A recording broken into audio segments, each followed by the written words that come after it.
get things started with the OG of the collection, which is the Glock 19 Gen 4.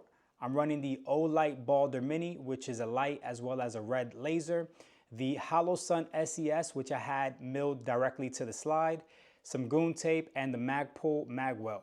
I've also had front serrations added to the slide, all at a local gunsmith down here in Miami.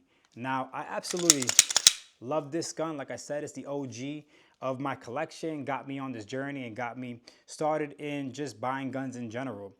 I don't carry it as much anymore because I have other guns that fit that need better, but every now and then I'll still carry it. So this is the Glock 19 Gen 4 and I love this thing.